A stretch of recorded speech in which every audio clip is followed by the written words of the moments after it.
মিম, ওই মিম, ওই চাঁদনি, কোথায় তুমি? বলো। কই ছিলে এত ডাকলাম? এই তো আসলাম। আসলে তো।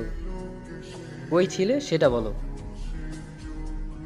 রান্না করছিলাম তাই দেরি হলো। সেটা বুঝলাম, কিন্তু কি কিছু বলবে? আমার কাজ আছে। না, কিছু বলবো না। কিন্তু তোমার চোখ লাল কেন? কান্না করেছো তাই না? না, মনে হয় পেঁয়াজ কাটতেছি তাই। না, এইটা পেঁয়াজের জন্য না। আমার কাছে মিথ্যা বলবে না মিম। বললাম তো সত্যি পেঁয়াজের কারণে। কেউ কিছু বলেছে তোমায়? না, কেউ কিছু বলে নাই। কি হয়েছে?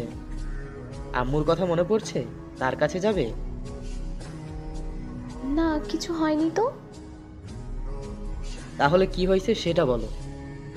আচ্ছা, তুমি না বললে কিভাবে বুঝবো? আমি সারাদিন থাকি বাহিরে, বাসায় কি হয়েছে সেটা কিভাবে বুঝবো তুমি না বললে? আচ্ছা, তুমি ফ্রেশ হয়ে নাও, আমি নাস্তা দিচ্ছি। আমি নাস্তা দিতে বলেছি এখন? কি হয়েছে তোমার সেটা বলো। আচ্ছা, তোমরা মেয়েরা মনে করো স্বামীরা সব বুঝে নেবে। আরে তোমরা যদি না বলো তাহলে কিভাবে বুঝবো বলো? না, কিছু হয়নি বলতেছি তো। তোমরা যদি স্বামীর কাছে তোমাদের সমস্যার কথা না বলো তাহলে কিভাবে হবে বলো তো? কি হয়েছে তাড়াতাড়ি বলো, না হলে কিন্তু। না না, বলছি। বলো। আজকে আজকে কি? আজকে শাশুড়ি আম্মু অনেক কথা শোনাইছে। কেন? কি ভুল করেছো যে কথা শোনাইছে? আমার সমস্যার জন্য নাকি তোমাকে বাবা ডাক শোনাতে পারছি না। ও, এই ব্যাপার। আরো আরো অনেক কথা বলে গেছে। আচ্ছা, এইদিকে এসে বসো। না, রান্না করতে হবে। চুপ, এইদিকে এসে বসো, কিছু কথা বলি। আচ্ছা মিম, আমাদের বিয়ের কত বছর হলো? কেন? 5 বছর। ও আচ্ছা, সংসার মানে কি সন্তান থাকতে হবে এমন কথা আছে? না, নেই। এইটা জানো তো, সন্তান হওয়া না হওয়া সব আল্লাহর হাতে। জানি। তিনি যাকে ইচ্ছা ছেলে, যাকে ইচ্ছা মেয়ে দেয়। আবার কাউকে ছেলে মেয়ে দুইটাই দেয়, আবার কাউকে ছেলে মেয়ে দুইটার একটাও দেন না। সেটা জানি। আচ্ছা, একটা কথা বলি মাহির। বলো। চলো না, আমরা টেস্ট করে দেখি। ভালো বলেছ, তবে আমরা কোনো চেষ্টা করব না। কেন? শোনো, আমাদের টেস্ট করে আমাদের মধ্যে একজনের সমস্যা বের হবে, বা দুইজনের মধ্যেও হতে পারে। হুম, সেটা ঠিক। তাই তো বলছি। এইটা করার পরে আমাদের মাঝে একটা ফাটল ধরবে, আর আমি এমনটা চাই না। হুম, এমন ভাবে ভেবে দেখিনি। আমাদের কপালে যদি সন্তান থেকে থাকে তাহলে আমাদেরও হবে, হয় 1 বছর পরে বা 5 বছর পরে। কিন্তু সমস্যা নেই, আমি আম্মুকে বোঝাবো।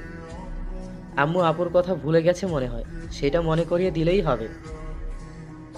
না, সেটা করলে আমার মন খারাপ হয়ে যাবে। সেটা বলো না, বলতে হবে না, থাক। সে তো তোমার কষ্টের কথা চিন্তা করেনি, তুমি কেন? সে তো মা, তাই বলেছে। সমস্যা নেই, একটু কষ্ট পাবে তবে বুঝতে পারবে। তোমার ইচ্ছা। এখন আর কান্না করো না তো। আরে, কান্না করার কি আছে পাগলি? আমি আছি তো তোমার পাশে। সেই জন্য এখনো বেঁচে আছি। ধুর পাগলি, সন্তান আল্লাহর হাতে, তিনি চাইলে দিবেন, না চাইলে না। হুম। আল্লাহর কাছে কান্না করে চাও, সে দিবে। এমন করে মন খারাপ করে থাকবে না আর। আবার সব আল্লাহর হাতে। তিনি জানে তার বান্দার কিসে মঙ্গল হবে, কিসে হবে না। তাই তার কাছে চাও। হুম। আমি অনেক ভাগ্যবতী যে তোমাকে আমার স্বামী হিসেবে পেয়েছি। এখন আর কান্না করবে না, কেমন? আচ্ছা। আচ্ছা, এখন আমাকে খেতে দাও তো। আমার পেটে ইঁদুর মিছিল শুরু করে দিছে। কি? কই দেখি তো। পেট কেটে ইঁদুর বের করতে হবে তো? কি, তাহলে মরে যাব তো?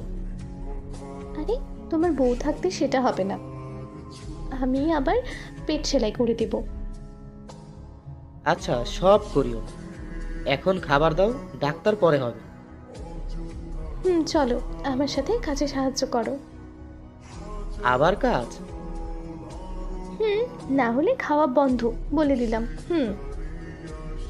কি আর করব, চলো মহারানী। হুম, চলো। কি বুঝেছেন তো? না বুঝলে ভিডিওটি আবার দেখুন। সন্তান হওয়া না হওয়া সব আল্লাহর হাতে।